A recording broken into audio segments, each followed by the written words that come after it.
প্রথমে যেটা বলেছে যে এনওআই অ্যাপ্রোচ, এনওআই অ্যাপ্রোচের অঙ্কের সাথে আপনার পরিচিত আছেন। এই অঙ্কের ফরম্যাটের অঙ্ক নিম্নোক্ত দেওয়া থাকবে, এই ফরম্যাটের অঙ্কে নিম্নোক্ত তথ্য দেওয়া থাকবে। ট্রেডিশনাল অ্যাপ্রোচের প্রয়োজনীয় তথ্য দেওয়া থাকবে। এই ফরম্যাটের অঙ্কে 7টি প্রশ্ন করা হবে, তা উত্তরপত্রে আমাদের দেখাতে হবে। কি কি 7টি প্রশ্ন করা হবে? Value of the firm, V এর মান বের করতে বলবে এক নম্বরেই।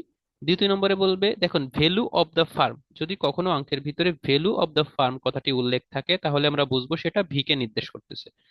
Value of the common share, common share বললে সেটা এস এর মান বের করতে বলবে। মার্কেট প্রাইস পার শেয়ার বললে সেটা পি এর মান বের করতে বলবে। আর্নিং প্রাইস পার শেয়ার বললে ইপিএস। ক্যাপিটালাইজেশন রেট কেই। পার্সেন্টেজ অফ ফিনান্সিয়াল লিভারেজ, ঠিক আছে, পার্সেন্টেজ অফ ফিনান্সিয়াল লিভারেজ। আর ভ্যারাইটি অফ ডাব্লিউএসিসি, ডাব্লিউএসিসি মানে কি, কে জিরোর মান বের করো। এই তথ্যগুলো আমাদের অঙ্কের ভিতরে চাইবে। সূত্রগুলো উপরে দেওয়া আছে, আমি এর আগেও সূত্রগুলো করাইছি, সূত্রগুলো সুন্দর করে দেখে নেবেন। দেখেন, এটা এসেছে তিতুমির কলেজ ঢাকা। বলছে earning before interest and tax, earning before interest tax তার মানে কি ইবিআইটি কত, 2,40,000। Accepted return on investment K zero কত, 12%। ক্যালকুলেটটা ভ্যালু অফ দ্য কোম্পানি, একটু আগে বলেছি value of the company, value of the firm বের করতে বললে ভি এর মান বের করব। তাহলে calculation of value of the company applying N O I approach. ঠিক আছে, তাহলে কে জিরোর মান দেওয়া থাকে, সহজেই মনে রাখবেন যে কে জিরোর মান দেওয়া থাকবে অথবা আবার কে জিরোর মান বের করতে বলবে। এই টাইপের অঙ্কগুলোই হচ্ছে এন ওয়াই অ্যাপ্রোচের অঙ্ক।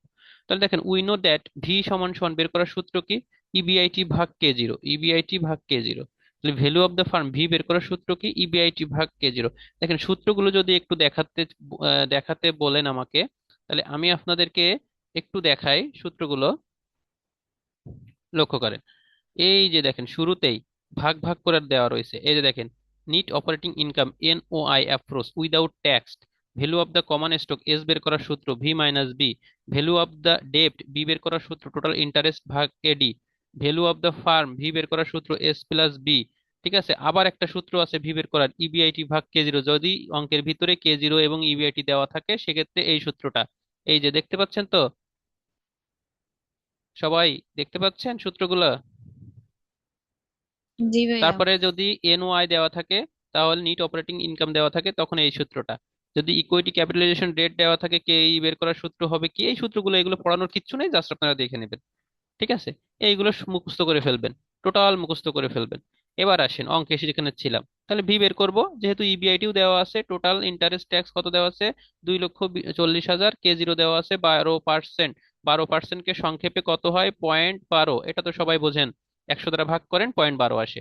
তাহলে ইবিআইটি ভাগ কে জিরো, তাহলে 2,40,000 ভাগ 0.12, তাহলে কত হলো, 20 লক্ষ টাকা। এটাই হচ্ছে ভ্যালু অফ দ্য ফার্ম। প্রশ্ন থাকলে করেন।